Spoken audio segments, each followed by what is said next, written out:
Welcome to Praxis, a podcast where we explore how to practice and embody the way of Jesus in our everyday lives. Thanks so much for taking the time to listen. We're in a series right now on emotional maturity and how it is essential to discipleship. We believe that Jesus had more EQ, or emotional intelligence, than any other person who has walked the planet and consistently embodied emotional maturity. So if we're going to grow as disciples of Jesus, we must grow our own emotional maturity as well. And right now we're talking about anxiety. Anxiety often impedes our ability to embody emotional maturity. So in our last episode, we talked about where anxiety shows up, and we discussed 4 different spaces in which it does. And today we talked about how anxiety shows up in those spaces. So I thought we had a great discussion, you guys. What do you think stood out to you as might be helpful to clue people into what we're going to be talking about today? Yeah, one thing that stuck out to me is how we talked about these as responses to relational anxiety, like anxiety that pops up in the context of relationship, and how each of us may have kind of a strong default, but how that default can also change depending on the relationship or the context that I'm in. So I could have one default response that comes out really strongly when I'm at work. I could have a different one that comes out when I'm parenting and with my kids. I could even have a different one in my marriage or with friends. I mean, I think we add some nuance to the conversation by just going, hey, this might look different for you depending on your context. Yeah, and just to piggyback on that, I think because of that, if you're looking to grow in this area, there's just no way to do it without a lot of self-reflection. So I would just kind of, for our listeners who are just beginning, as you're listening, just be in that reflective space where you're thinking through your own life, and that's going to be part of your practices as you walk away. We can't make forward progress here without creating some space to reflect. All right, well, let's get into it.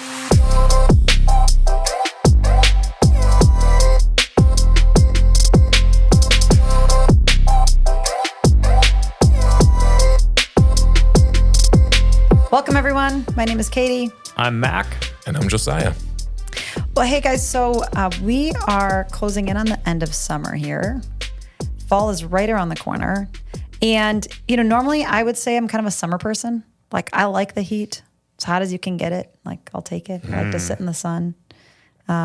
Mac, your wife, starting to give me some grief for that. Well, you're going to get skin cancer if you don't adjust to Okay. I mean, she bought me a hat for my birthday and repeatedly kept putting it on me throughout the day as I was out in the sun. But yeah, I'm a summer person. My birthday's in summer. It's fun. I like the heat. But this year, I'm kind of like excited for fall. Why is that? Apple cider donuts probably have something to do with it. We go to this place called Peck and Bushel where you can pick apples for like $100 a pound. And it's not that much, but it is kind of pricey. Feels like that's yeah, it does. It's this very Magnolia kind of Joanna Gaines theme, which probably is one of the reasons that I like it. Who's Joanna Gaines? Oh, stop. So disappointed. No, but they have really good apple cider donuts. That's probably a part of it. But just like the cooler air and the pumpkin farms and all the best parts of fall. Yeah. Yeah. What about you guys? You fall people? I have a really strong opinion about something that I'm going to share. I think summer break is 1 to 2, maybe 3 weeks too long. It feels like at this point in the summer, even the kids are antsy to get back to school. And there's like 2 to 3 weeks right in this period of August where I'm just like, it feels like summer's over and I want fall to be here, but it's this waiting period. The kids at home, they're antsy. They want to get back to school. They want to see their friends. I'm ready for them to be back at school. So I'm with you. I am over summer. You're done. I'm ready. I will third that. Josiah, I see you and I'm with you. In fact, this has happened for the last several years. Like the end of August, you just feel like you're hanging on by a thread because all of the fun activities you did with your kids, you've done them, and so the list is kind of used up and you're just ready to get back into that rhythm, and you've had so much togetherness time. It's just it's time to move on. And I agree. There's lots of parts. Fall is one of my favorite seasons, so I too am kind of looking forward to that. As long as it's not a really cold fall, like it's got to be like a 60s. Sure. Yeah, and I like when the leaves change, and there's something about coffee in the fall. That's just stop. Yeah. Just rub it in. No, it was raining the other day when I was working at a coffee shop, and I ordered a dirty chai. And it was just like, it felt like I was ushering in fall. But then the next day it was hot again, so it sucked. Put some pumpkin in there. You know, one other thing I've noticed, Cameron pointed this out. Cameron is from Oregon, and he moved here a handful of years ago. He pointed out that people from Wisconsin really like to complain about the weather. He said he's never met a group of people that are so picky about their weather than people from Wisconsin. That's funny. It's either raining too much or it's not raining enough. It's either too hot in the summer and I want fall, but it could be too cold, or maybe it's too hot. And or the maybe humidity. And the humidity in the summer. He's like, they're just That's really always funny. complaining about the weather. Yeah. Well, I feel like it's just a topic of conversation in general. You know, Yeah, probably probably. goes back to all the farmers with their farmers' almanacs. That's and true. I wonder if there's some. We're picky and snarky. Just own it. It's like the Midwest, a lot of farmers, so like weather matters a lot. Could be. Interesting. Well, speaking of the weather, let's jump into this. Let's do a recap.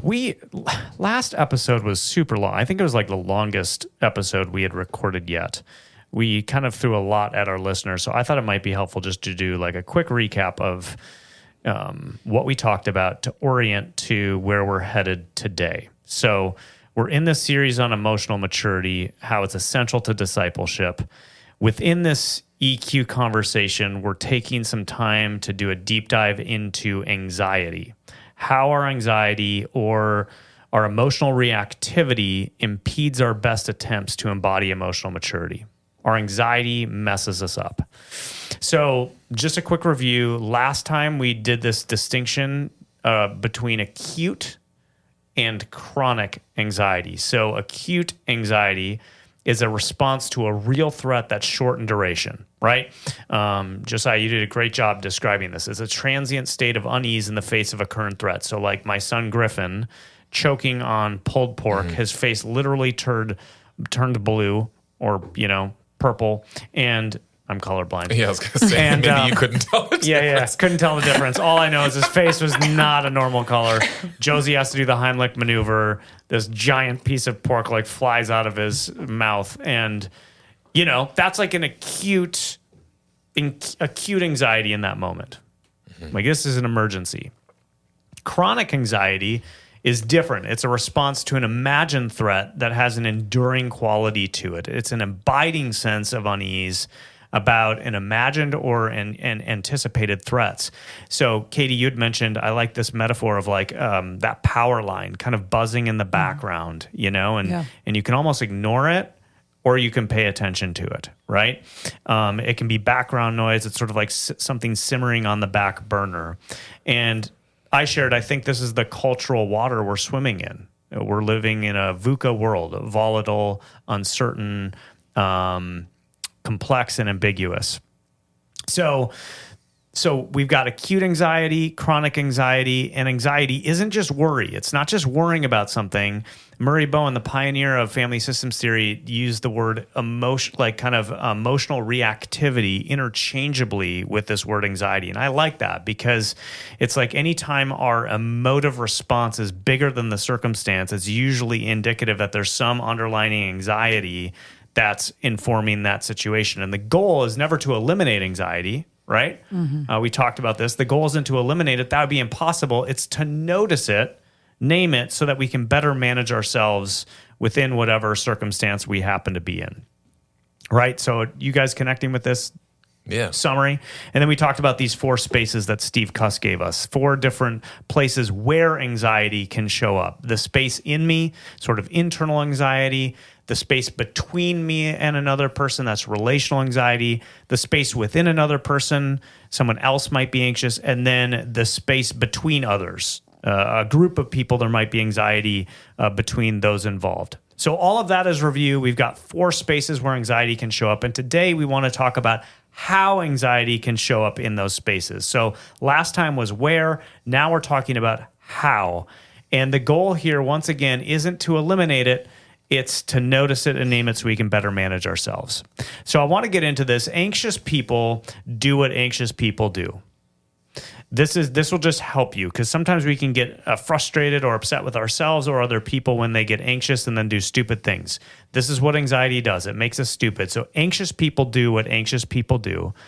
And there's some common ways of how anxiety will show up when people are anxious. So today we want to talk about 3 of those. They are fight, flight, and fake. These are common ways that people try to, when they're stirred up, when they're anxious, these are common ways that people try to alleviate their anxiety, to try to free that feeling of anxiety. And of course, Jesus teaches us a different way. So we'll get into that a little bit too. So fight, flight, and fake as strategies people use to lower that feeling of anxiety. Let's get into it. Who wants to kind of get us started with the fight response? Yeah, so I can start with that. So fight happens when people respond to their anxiety by becoming oppositional. So they sense the anxiety, and then they direct their attention or their energy outward to try to change either the circumstance or the other person. It's like an attempt to deal with it essentially by changing someone else. For instance, this can look like maybe someone who can't bear to be wrong or proven wrong. So if someone is in opposition to me, I'll use my energy and my attention as that anxiety spikes to sort of change their viewpoint, or maybe even just change their physical posture, sort of needing to win. So this can look like, things like aggression or irritability, hyperactivity. Maybe your thoughts are racing and you'll raise your voice to be louder than the other person, sort of asserting this dominance and control either over something in your environment or another person. And there's probably a spectrum there, right, Josiah? Like sometimes it can be pretty loud and obvious that someone is going to fight or, directly confrontational. Other times it's kind of more persuasive, like just like a friendly persuasion. It's a little more subtle, but it's still kind of underneath it is I'm trying to alleviate my sense of anxiety by changing you or the way you think about something. Yeah, it's directing the energy outward. So instead of focusing on my anxiety and relieving it within myself, I'm focusing externally to try to change this so that my anxiety goes away. Mm. Yeah, I grew up in a family that was, lots of fight defaults, not in a bad way, but an extended family that has Italian roots. And so like if someone was thinking something, like you knew it. You knew exactly what they were thinking, and there was no mincing words. So it was all on the table all the time. And then it was like, hey, can you pass the garlic bread? And everything was fine. Seriously. So I recognize this in myself. And I think on some level, there's something to affirm, I would say, in wanting to work through conflict in a way that kind of puts everything out on the table, right? Like if you were to ask me why is it that I go to fight, it's like, well, I want my perspective to be heard. I want you to know what I'm thinking and why I'm thinking. I'm a firm believer that like if there's conflict, hey, let's just talk about it. Like let's get it all out there. But if I'm really being honest, in my unhealthy moments when I'm resorting to this fight response, it's not in order to get through conflict in a healthy way where both perspectives are heard and we can move towards reconciliation. If I'm being honest, what I'm really trying to do is get you to see things the way I'm seeing them so that my perspective wins. Yeah, and then that would lower your sense of anxiety. Yes. Right. So like one of my sons is like, his default is fight. Whenever there's anxiety in him, he's going to go to conflict. And it's like he can't handle someone thinking differently than him, having a different opinion, not getting his way. And whenever that happens, his default is to put all of his energy into changing the circumstance or the other person. And I think this highlights, he's a young kid, so he has some growing up to do, but it highlights that this is an immature response, right? Mm-hmm.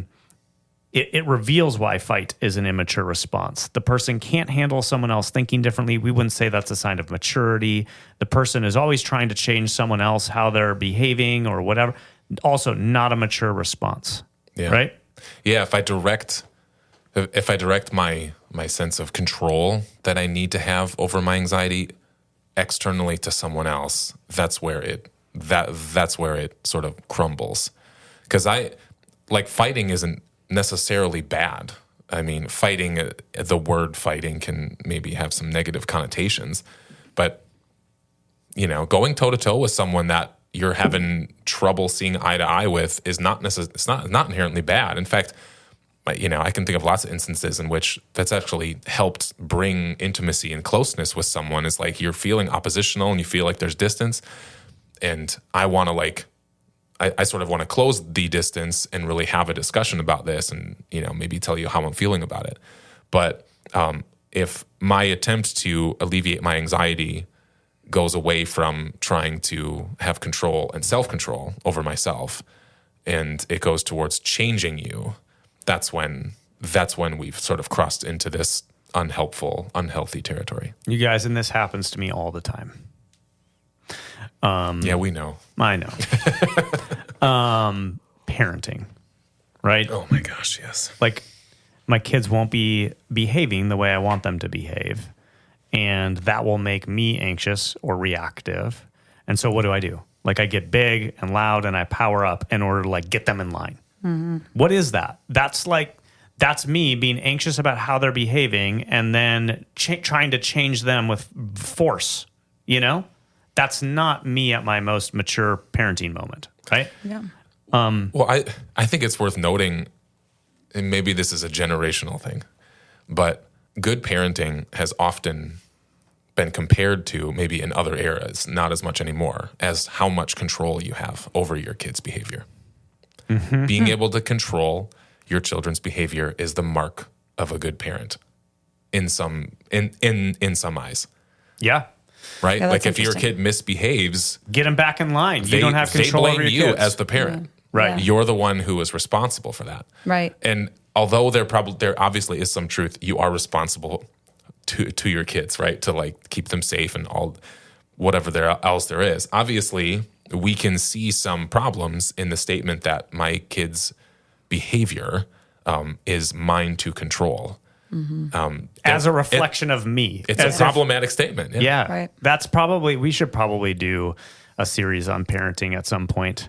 Well, you might want to get some actual experts in here. But it's just, I don't feel like an expert. None of us are experts. We're all in process. Yeah, of course. But there's also just some theological frameworks, even with this, that I think is important. We name controlling as not a positive thing, and yet people say God is in control all the time. Mm-hmm. But we wouldn't want to say God is controlling everyone in a manipulative way. Yeah. What you see is that God is non-coercive love who influences people, not lobotomizes people, but he influences people. And what does that do to our parenting, right? What does it look like to relate to your kids in a non-coercive way while seeking to influence them through participation and partnership? Mm. Anyway, that's probably a separate dialogue. But the point is that this fight response, I think, surfaces quite frequently in parenting, in decision-making, when you're making a complex decision in your marriage or even us as a staff, and there's differences of opinion, and before you know it, you're feeling reactive about the direction it could go, and so you power up and try to get someone to see how stupid their idea is and how brilliant yours is, right? I shared a while back, this happened to me in a leadership team meeting. We were discussing a really sensitive topic. There were some differences of opinion, and what did I do? Instead of remaining the same size, I sort of got big, puffed up, went to that fight mode because I was feeling reactive or anxious about maybe the trajectory of where the conversation was headed, and it did really bad work. Mm-hmm. I had to write an email the next day and clean up that mess. It wasn't good. And that was all because I was feeling stirred up and went to fight mode. Yeah, fight to me sometimes feels like I can envision the ideal outcome of where I want us to land, and it feels like a shortcut to that. You know what I mean? It feels like the shortest, most efficient route to just get where I know we all need to be. Yeah. Which is where you are. which is where I am. Yeah. Exactly. So if you would just understand it, we wouldn't have to spend all this time talking through it. Yeah. Can I tell you guys a funny story about fight? Sure. You may already know this. On my first date with my now husband, Alex, I picked a fight about a Supreme Court case that had just come down. How romantic. I right, don't know. Josiah? I don't know if it was a response to anxiety, potentially. I don't know. Maybe I was feeling nervous Some about nervous being on a first energy. date. Yeah. Yeah. Anyways. All right. Well, that's a good job. We did a good job covering the fight response. Another one I would name would be flight, also known as, distance. Go ahead. I wanted to say one more thing about fight. Oh, go for it. Is that okay? Go for it. Yeah. I don't know. It feels like we're past that now. Go for it, Josiah. No, you can't say anything with the fight response. How dare you? Yeah. One more thing about fight that I think is worth naming is that we need to have the right framework. I think sometimes we're working off of some false frameworks when we think of what it's like to be a leader or in control of your environment. Often, like you just mentioned, the example of powering up, right? You puffed up and you got bigger in the moment to sort of assert control. I did do that over the room. I think that there's probably some people listening who might hear that and say, that just sounds like Mac was asserting his authority and being a good leader. A strong leader. In the moment. He was a strong leader. He had to take control over the situation and the conversation. And it doesn't mean that there isn't ever a time to sort of put a stake in the ground and say something boldly. Mm-hmm. But if we're working under the frame of reference of good leadership as asserting dominance and control over your environment and having the ultimate influence, I think that's going to be problematic, even in just someone listening to like, why would I even deal with this? Like, that just sounds like Mac is being a strong leader. Mm-hmm. I don't know. I feel like that's worth naming, that we do need to reframe how we see leadership and influence in our circles, to be able to see it through the lens of how Jesus asserted his dominance and authority. For sure, dude. I appreciate you sharing that, because I do think we're in a cultural moment within the American church where actually unhealthy leadership presence is rewarded. Mm-hmm. And we've seen leader after leader fall because their ego has been puffed up and they've been encouraged to continue to embody that kind of presence. And actually it can become toxic and abusive when it lacks repentance and emotional maturity. So, yes. Yeah. Thanks. Yeah, that's a really good insight. All right, let's talk about the flight response. I need to emphasize that L to distinguish it from the fight response. They sound similar, but they're not the same. Flight. So the flight response looks like, we sense conflict in the context of relationship and we just want to avoid it. Like, we want to get as far away from it as we can. It's almost like we're thinking, well, if it's not there, I pretend like it's not there, it'll just go away. It'll fly away like a little birdie. So flight can look like withdrawal and escape. It's where my anxiety drives me to like escape this relational intensity that I might be experiencing. So I might go into like self-isolation. It could look like chronic avoidance. It could look like just kind of being closed off. And it doesn't always mean the person is physically leaving the room, right? Like, you could be in the same room with someone and very much feel that their engagement is they just shut down. They Yep. just shut down emotionally, or their participation stops. Yeah, and it could be complete shutdown, like they're just giving you the silent treatment, or they're like ghosting you, or it could be that they just sort of go to minimal contact. Yep. Like I've been in a situation where someone sort of minimized their engagement just enough so that they weren't overtly giving me the silent treatment, but it was just kind of this like minimal engagement where you can tell they're not fully present the way that they normally would be. And then you're kind of left guessing as to like, well, what's going on here and what's underneath that. Yeah. So just like with the fight response, there's sort of like a spectrum, right? From like overt aggression to maybe more playful forms of persuasion, for instance. There seems to also be a spectrum here where maybe the extreme would be relational cutoff. I just don't talk to you anymore. I ghost you. But then there's all these like more subtle ways that flight can manifest or surface, from shutting down in a conversation to giving just enough so that I don't get called on it, right? Yep. But at its root, what I hear you saying is it's an attempt to escape relational anxiety through flight. I'm trying to make myself less anxious, assuming that if I can escape this situation, it will lower my anxiety. And of course, oftentimes it just makes it worse, because distance can intensify anxiety, right? Yeah, it can create quite the cycle. Which is why, by the way, some people go from flight to fight, from flight, and they get trapped in this circle of distance and then confrontation, and back and forth they can go. Yeah.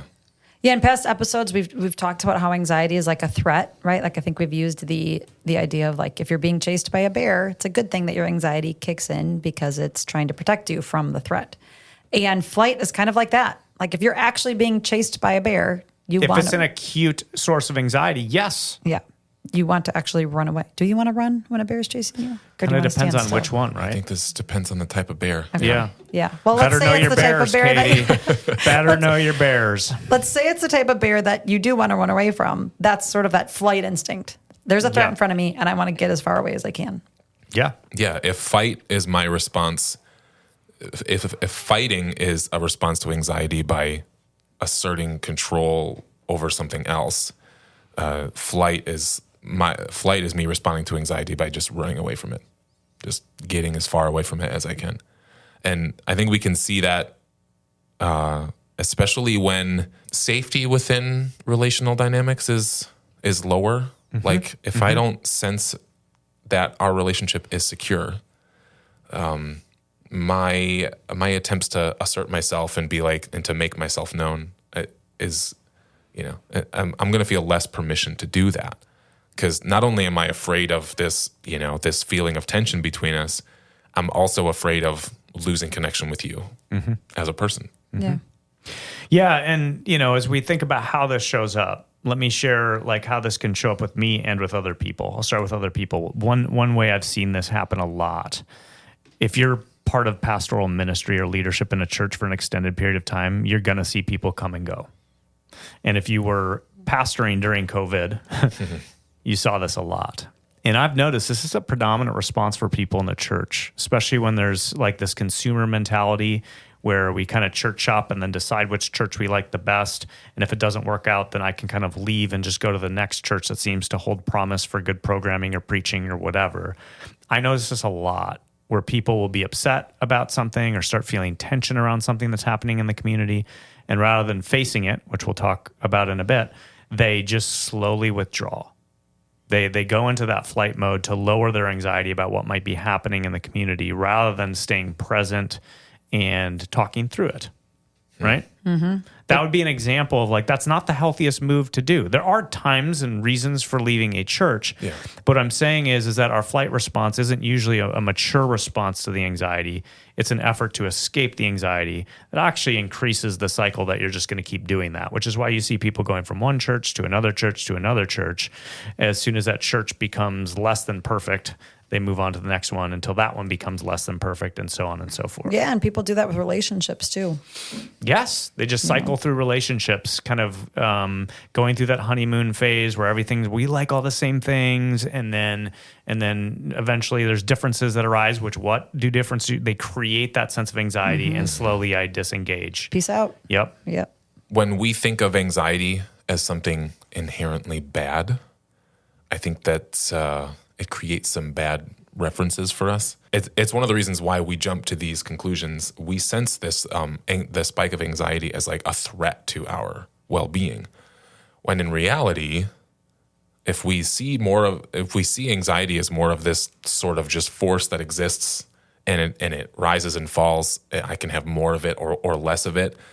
If I take away sort of the moral stamp of is this as like a good or a bad thing, I can just sense that it's there and have a much more chill response. But especially in the flight response, when we see anxiety as this, it's bad. It is scary, it's threatening, when there's something wrong between us, or I sense tension because we disagree, that tension, when we can learn to reframe that, not seeing that as something bad necessarily, with quotes, but just see it as something that exists and it can be addressed. Yep. Yeah, your body is trying to tell you something. Yes. Right? Anxiety is not necessarily good or bad. It's your body trying to tell you something. Yeah. And if something is a threat, often it's not the disagreement that's the actual threat, right? Like if you say something and I disagree with it, sometimes my initial response might be to like pull away from the table. I don't want to address this with you. I'm nervous about how this is going to go. Or I can fight, right? And choose to try to assert conversational dominance, right? And try to prove you wrong and talk more than you to make sure you don't get a chance to say anything. And then that helps calm. But, as we'll talk about in a second, facing it is just simply, you could just acknowledge it. Like, oh, we seem to disagree on this issue. Yeah. And that can just I can move towards you instead of either run away or try to fight you for it. I know that you guys think I live in fight world all the time, but believe it or not, there are times when I run away. One example or context of this happens a lot is with my in-laws. So I want to be clear in case they're tuning in. I love my in-laws. No, seriously, they're wonderful, generous people. They're beautiful people. I've noticed in the last 5 years or so, perhaps with the rest of America, that they become more vocal about their political opinions. Maybe it was there all along and I just didn't notice it, but I've noticed it more frequently when we visit, et cetera. And initially, it was like any time it came up, it was very much like butting heads, like kind of two people fighting over who's right and who's wrong, et cetera. And now I just notice myself totally trying to escape. Like anytime a topic comes up that I know is like, oh, here we go. Like sometimes I'll just shut down, like we talked about before. Like I'll just disengage from the conversation so we don't have to go there. And sometimes I'll literally just get up and leave the room and hang out in a different space for a while in an effort to like avoid what's happening there, I just share that to go, even if you have like, this is the primary way, I use all these strategies in unhelpful ways depending on the environment I'm in. That's what I'm trying to confess. Yeah, and we probably all do to some extent. Yeah. And small little caveat before we go on, it's worth noting that there are some situations, and I think you mentioned it, there are some situations and people and relationships that you do have to run from for an actual safety. Sure. We're not saying that in any time you feel scared, you should just face it. Like, we're not saying that in these broad strokes terms. Obviously, there are times when there is a real threat. Yeah. We're not speaking of abuse and manipulation and some of those other things that are a real threat to you.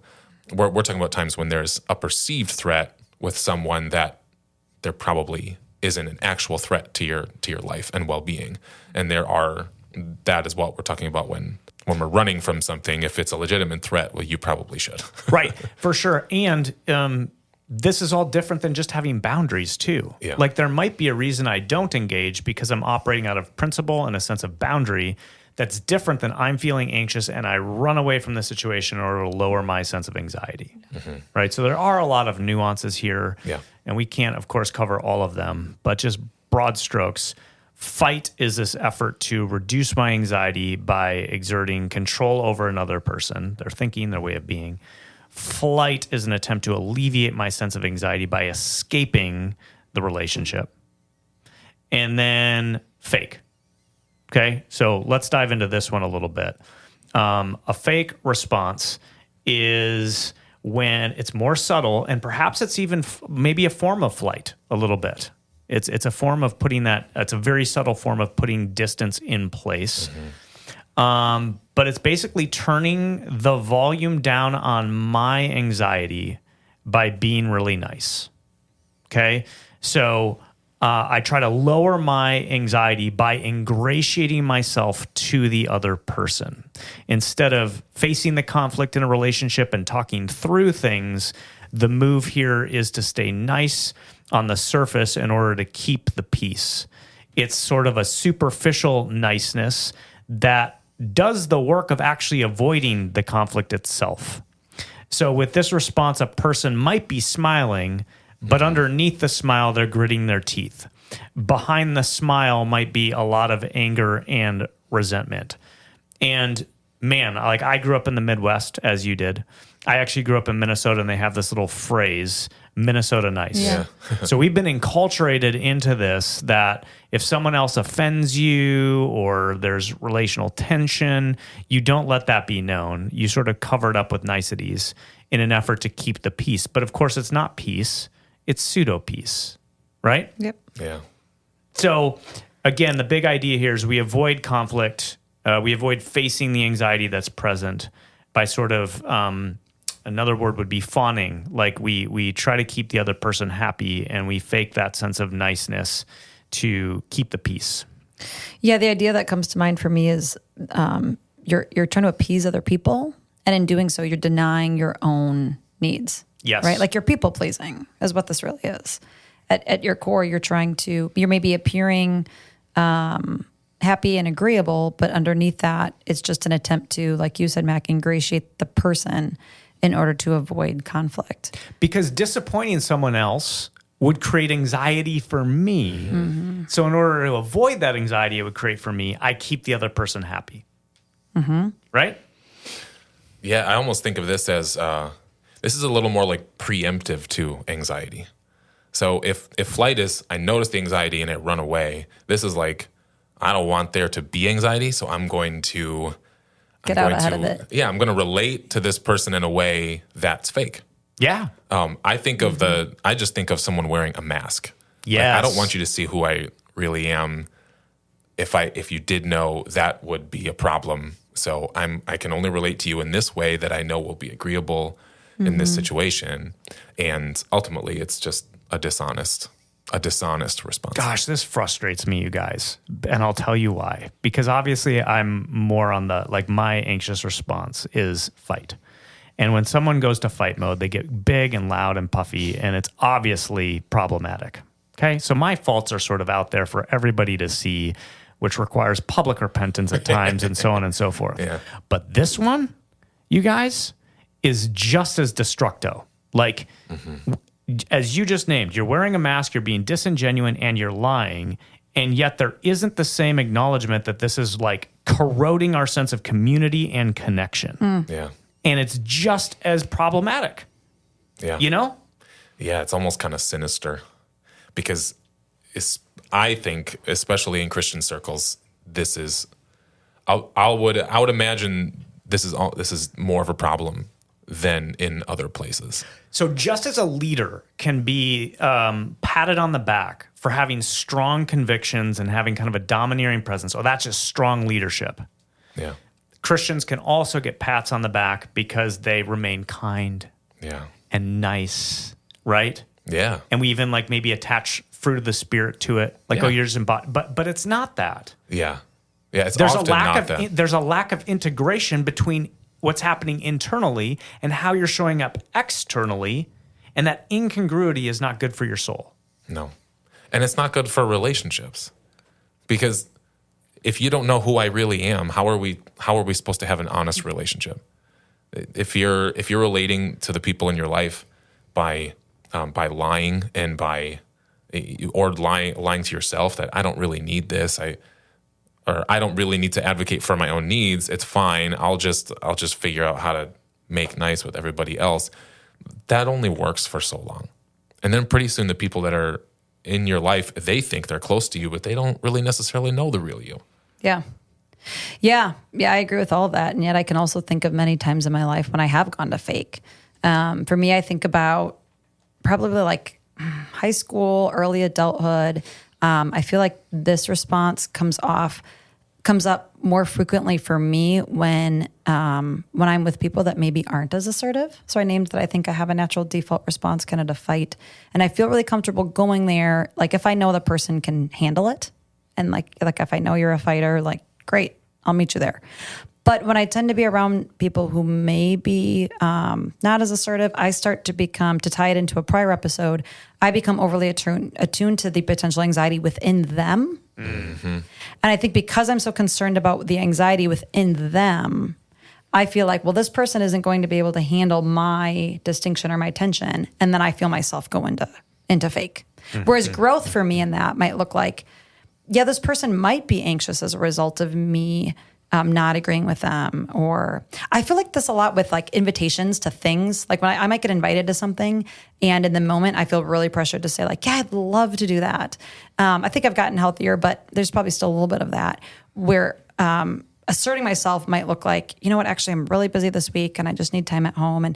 But I'm so concerned with how the other person might receive that. They might feel disappointed. They might feel like I don't like them or I don't want to be friends with them. All those thoughts are running through my head. And because I want to alleviate the anxiety within me that's feeding off of the anxiety within them that may or may not even be there, I'm more likely to go to fake. Yeah. Okay. If you're listening and you're like, I don't know if I struggle with this, I think a good indicator would be, when's the last time you told a little white lie to try to alleviate a potential disagreement with someone? I think that would be a strong indicator. And you don't necessarily notice it because you're probably going to get away with it. No one's going to know for sure. But you told a little white lie just to get them to like believe, like maybe it was partial truth, but not total truth. And the motivation is the fake. It's I don't want you to see what's really going on, so I'll tell you a little bit of the truth so that anxiety doesn't spike too much. Yeah, and to maybe build on what Katie was saying, notice that when we do that, we might convince ourselves we're predominantly doing it for the other person. So there's like this layer of, I'm being self-sacrificial. But if we really get underneath it, it's because I can't handle that other person perceiving me this way. Or I can't handle the disappointment that they might have in me. Right? Yeah, that's exactly it. That's exactly it. I saw someone post on social media recently something along the lines of they have made it a goal for the year to tell 100% of the truth 100% of the time. And that stuck out to me. I don't know if it's actually possible, but it just kind of hit me like, wow, do I do that? Could I do that?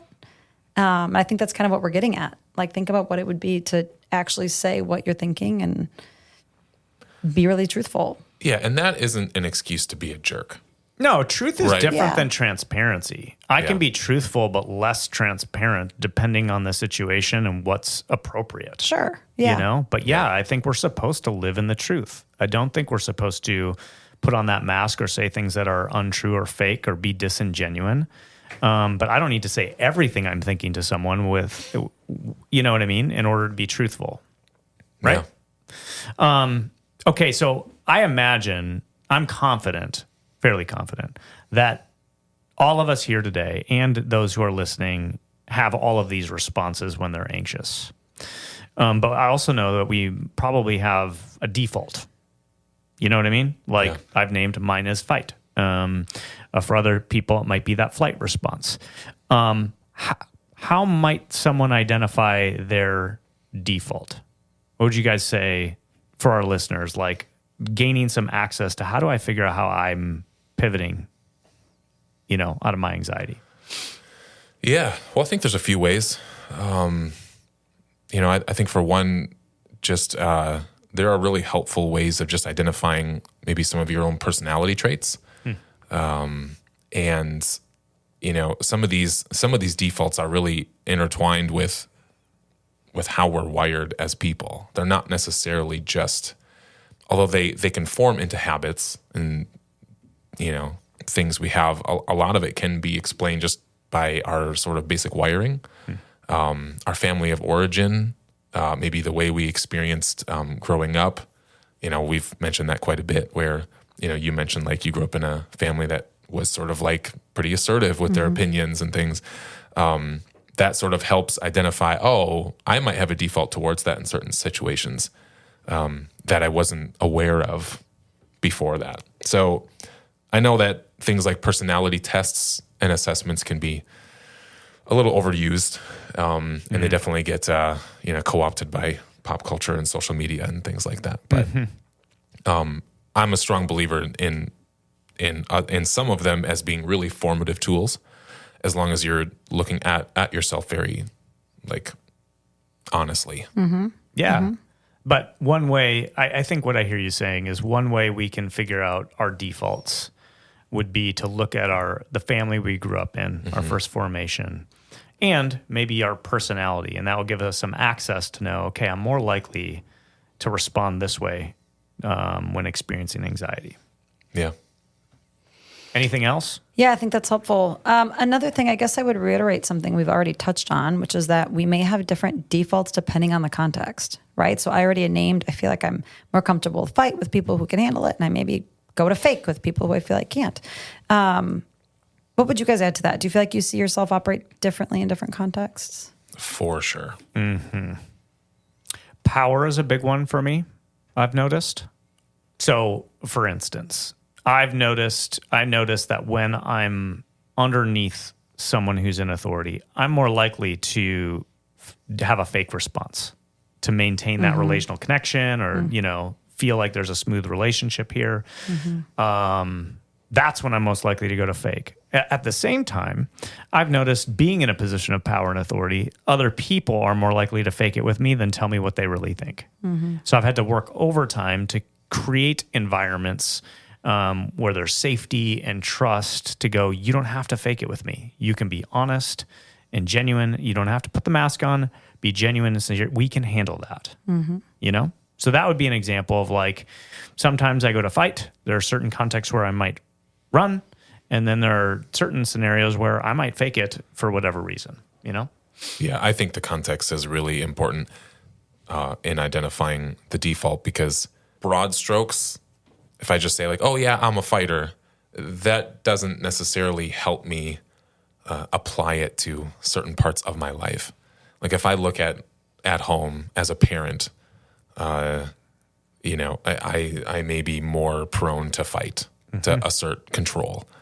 But in the workplace, there may be, I walk in and I might be more fake, or maybe my family of origin, if I go home for, Christmas or something like that, I may retreat a lot more than I would in other contexts. Yeah. So if you don't do the work of identifying it in each context, you're probably missing out on a lot of the growth opportunity you have. That's it. Like, when I notice what my default is in these different environments, it helps clarify what my next steps are for growth. So let's talk about this. We've named fight, flight, and fake as unhelpful ways of trying to alleviate anxiety when we're emotionally reactive and stirred up. I think Jesus embodies something different. He embodies a face response. Jesus faced his anxiety so that he could show up in a mature way without puffing up, without shrinking back, running away, or without being disingenuous and faking it. And I think one of the challenges of noticing how Jesus practiced this, managing his own anxiety, is that he did so consistently. He consistently shows up with a mature presence. So I noticed as I was thinking through this, you almost have to anticipate as you read the Gospels how you would show up and realize how immature your response would be if you were in Jesus's shoes, to realize how brilliant he's showing up and how much emotional maturity he's bringing to these situations in his everyday life. So maybe to get us started, one example I thought of just this morning of how Jesus embodied this face response was in the wilderness with the temptation narratives. Like, it seems to me that all three temptations he faced in the wilderness were in some way tugging on those potential anxiety strings. In our leadership intensives, or DGs, we called it, like, appetite, approval, and ambition. It seemed as though Satan was trying to get his foothold in each one of those places, and Jesus faced those head on and then was able to pivot into something different. So, for instance, like approval, throw yourself off this place so that everybody can see you and be wowed by who you are, right? Jesus chooses not to do that, right? But instead chooses faithfulness. Right? I think in that moment, he's going, no. I'm not primarily going to pivot out of other people's perception. He had worked through sort of disappointing other people, making other people's perception his center so that he could choose to be faithful instead. And so we see this, for example, in moments where crowds get really big in the Gospels. Jesus will often say really hard things that sort of thins out. The result is it thins out the crowd. Which is fascinating because that is the opposite of what my temptation would be. It's the opposite of what our framework of successful church is. Totally. And the disciples around them were like, Jesus, did you not notice that what you just said offended everybody, right? Like in Luke 14, there's large crowds that are following him, and Jesus like turns to them and is like, unless you hate your father and mother and pick up your cross and follow me, you can't be one of my disciples. And everybody's like, dude, that's like a horrible marketing strategy if you're trying to gain a followership. You know what I mean? Yeah. Or in John 6, he's got crowds of people following him because he gave them, he did the miracle of multiplying bread. And then he turns it into this tough teaching on how if you don't eat and drink, me, you can't be my disciple. And his disciples are so freaked out. He's like, hey, are you guys going to leave too? Mm-hmm. So I think through, if Jesus hadn't wrestled through that approval pivot in the temptation narrative, I don't think he would have been in a place to be able to say those things to these crowds of people, because he would have been so concerned about their perception and do they like me, do they not like me, right? And it would have compromised his ability to actually love the people in front of him by naming things sometimes that are really difficult to say and maybe difficult for people to hear. Yeah. Yeah. Another one that comes to mind is when he goes to the temple courts in Jerusalem, where the people have turned the temple courtyard into a place to do business. And it seems like they kind of do so in a way that maybe takes advantage of people. There was exploitation happening there for sure. Yeah. And this really upsets him. Mm-hmm. And so, this is an example where perhaps the anxiety could have come out as fight, right? There's something that really upsets him. And he easily could have used his authority and his power to power over and to become highly emotionally reactive. But we don't see him do that. We see him rebuke, and scold. But I don't think he does so out of a place of relational anxiety or this fight response. He does so from a very intentional, courageous place. Yeah. And conviction. Honestly, he's operating out of conviction, not out of, It's so funny you use that example, because I've noticed with some people that I talk to that want to justify their fight response, like this unhealthy way of navigating anxiety, will point to that as if like Jesus allows that. Yeah, I've heard that too. You know what I mean? Like, oh, well, Jesus got really angry and took it out on people, so I can do it too. And it's like, no, in that moment, Jesus first weeps over Jerusalem. He laments their lack of repentance. And then he very carefully, like this was prophetic drama. This is what prophets did throughout the Old Testament. They did something highly symbolic and sort of provocative to call people into righteousness, right relationship with God and other people. That's what Jesus is doing in that moment. He's not having a tantrum. Yeah. He's doing something provocative to name the injustice and invite them toward faithfulness. Yeah, it's also worth something that's coming to mind is it's different. If I'm asserting challenge over someone else to manage my own anxiety, that is different than when you are asserting some challenge for the sake of others. I don't think that totally justifies every outburst of anger just because someone else is being hurt, but there's a selflessness to it where I'm not doing this to manage my own anxiety, but I see an opportunity to be able to step into something. If there's exploitation happening, that means there's someone being exploited. Yeah, it's like standing up, the kid in the schoolyard standing up for another kid who's being bullied. Yeah. Let's be reminded that Jesus was ultimately killed for this type of behavior, right? Yeah. It wasn't to lower his anxiety that he confronts religious leaders and their exploitation and injustice. It was to expose wrongdoing and invite right alignment at cost to himself. Yeah. At cost to himself. Yes. Man, good stuff. A lot to learn. Yeah. Yeah. So just like we have been doing this whole series, how can someone hear what they're doing today or hear what we're talking about today and take this into their life, what does it look like to practice? This is praxis time. Yeah. What does it look like to sort of put this to work in your own life? Yeah. So one thing you already touched on, Josiah, but I would emphasize is just the first formation work. Like all of us have some formative years, right? Like the first 18 years of our life where we had presumably like a family of origin. And the way that we grew up sort of set these patterns in motion. Defaults. They set these defaults and they get kind of cemented. And one way I've heard it described is as like the moment you're bored, you're kind of scanning the environment for like safety, threat. And as you make sense of the world, you find ways to keep yourself safe. So if you sense a threat or anxiety, you're going to find a way to kind of protect yourself. And then as that works, as you go, oh, that worked. I avoided, I kind of escaped that tension. I escaped the threat.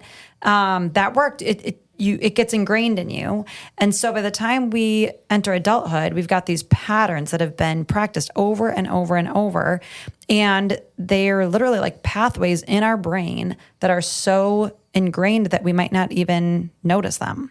So the older I've gotten and the more work I've done, it's just really helped me to dive into my first formation and to get information about family systems, to really just be able to look at it with fresh eyes and go, oh, that's why I reacted that way, or that's why these things trigger me, and that's why I respond that way when someone says something.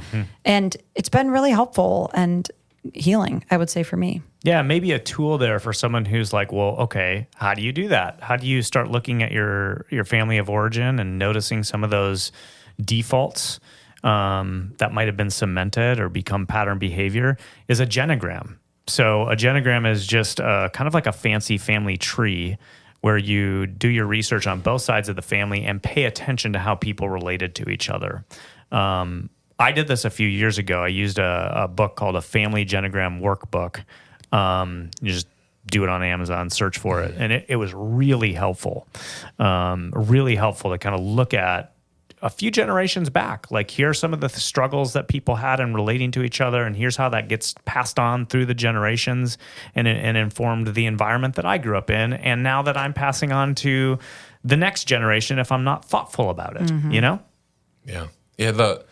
The Bible has some terminology in the Old Testament about like generational curses. Yeah. I think some of that can be sort of uncovered when you do the work of for sure first formation stuff. Yep.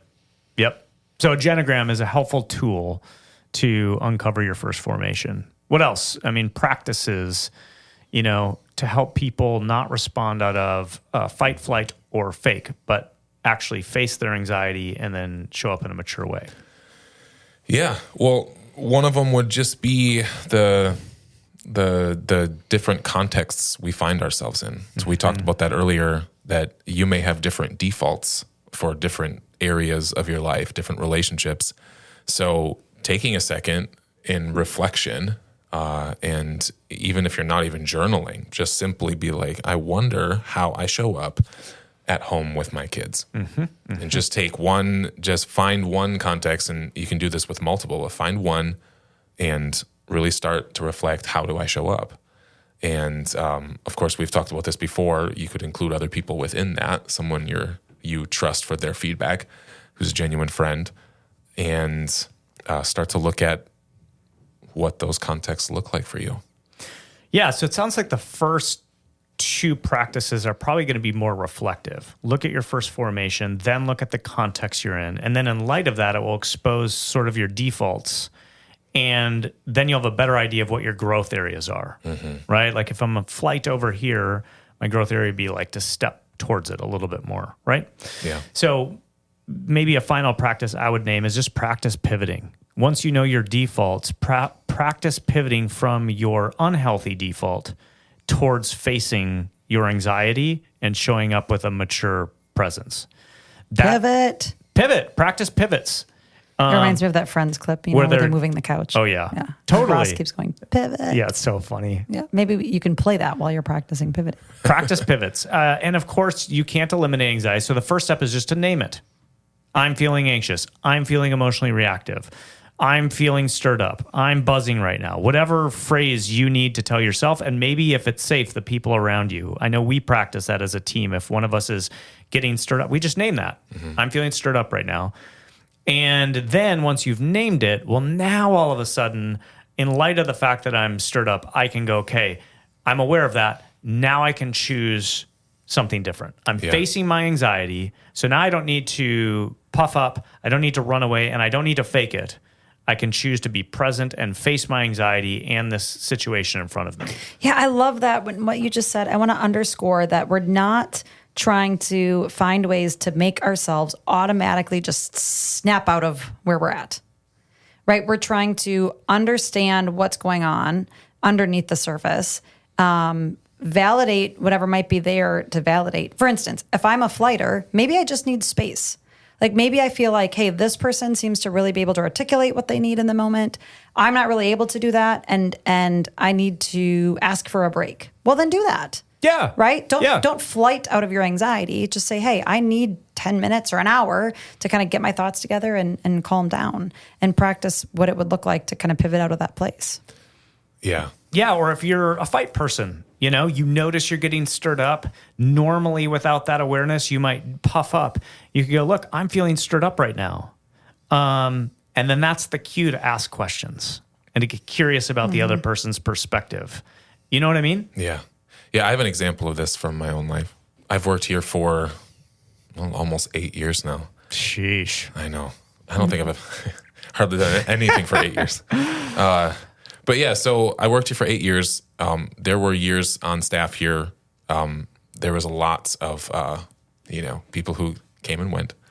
And there definitely wasn't a lot of safety in the team to be able to sort of just share your opinions in a sort of raw format. You couldn't just if you were to speak up in a meeting, you had to be ready to get not just challenged in a healthy way, but it wasn't safe. Sometimes your opinions, when they were shared, like in a staff meeting, were leveraged against you in later times. And I learned that pretty quick coming onto staff here. And when I did that, I noticed when I look back, I had a tendency of flight when it was large spaces of people. When there was more than one or two people in the room, I would retreat. And I would just sit back in my chair. And I would often have reactions to things people were saying or doing, things I wanted to have input on, but I just would say nothing. And I remember as our staff changed quite a bit, and we did, some more work, new leadership and things like that. There was some work being done to sort of like, hey, we want to make sure everybody has kind of contribution at the table and sort of be healthy. And I noticed that I was having a lot of reactions to things that I was hiding. And what I would end up doing is I would hide in the space and I wouldn't show up. I wouldn't assert any of my opinions. And I would walk away feeling really frustrated and resentful and often have maybe different types of side conversations and things like that. And it was really unhealthy. But the work I had to do was simply to work up the courage to just say what I was thinking in the moment. Yeah. To even if I didn't have it all figured out, I didn't know how the conversation was going to go and how it was going to be received, because I had identified my default as the flight response. My work was to assert my opinion in a more raw format, essentially just to say it when it came to mind. To lean in. Yeah. And bro, I've seen the transformation in this area, your presence, from what you were describing, like hiding and then being frustrated and maybe resentful and having side conversations years ago, to now these raw sort of reactions where you're risking, I don't know how other people are going to feel when I say this, but I'm willing to go there because I trust the safety in the room.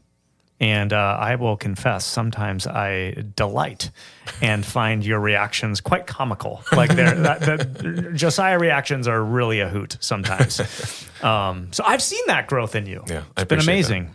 That. Yeah, I guess the reason why I share it is it's really worth noting that because I identified my default as the flight, my path to growth was a little more assertive.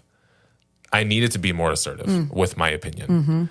not in a domineering way, but in a sense that like if I was having a reaction, trusting my instinct to just like share it and to put it out there. Yep. Someone who has a fight response, right, in a meeting and has a more of like, I have a more assertive presence in the room, might need, because they've identified their default, their path to growth might look like a flight response on the outside. Yes. But it's actually health. Right. Which has been my journey. Yeah. Yeah. I remember, and I've shared this in another episode too, but you have named that often because your tendency is to sort of be a bigger presence in the room when full of people. If there's differing opinions and things, you will just wait to share your opinion last because you don't want it to hold too much weight. People are sort of giving it too much weight often, and we do that in those circles anyway. Yep. So your response could look like flight from the outside, but because you know your default, that's actually the path to health. Yep. Yeah. Man, hopefully this has been helpful to our listeners. So big picture, you guys were talking about how anxiety shows up. And we named 3 unhelpful ways that we try to lower our anxiety: fight, flight, and fake. And yet Jesus embodies something different. He faced his own anxiety so that he could show up with emotional maturity. And we've tried to name a few practices for you to move toward a Christ-like way of embodying the world. So get after your first formation, try to understand some of the defaults you inherited from your family of origin, maybe do some contextual audits of how you show up in different spaces or environments, and then begin practicing pivots. Each person might have their own growth path, but once you know how you show up, it will clarify how growth might look like for you moving forward. Well, thanks again for joining us today. We had a great time with this. We hope that you enjoyed it too. Next time, we're going to continue this discussion on how anxiety shows up by discussing relational triangles. Yeah, a triangle is a 3-sided shape. Yes. No, we'll get into this next time. But for those of you that might be listening, a triangle is when I have anxiety in myself or between me and another person. And in order to alleviate that sense of anxiety, I bring a third person into it. So we're going to talk about the difference between a relational triangle and triangulation. It's going to be a great episode. Yeah.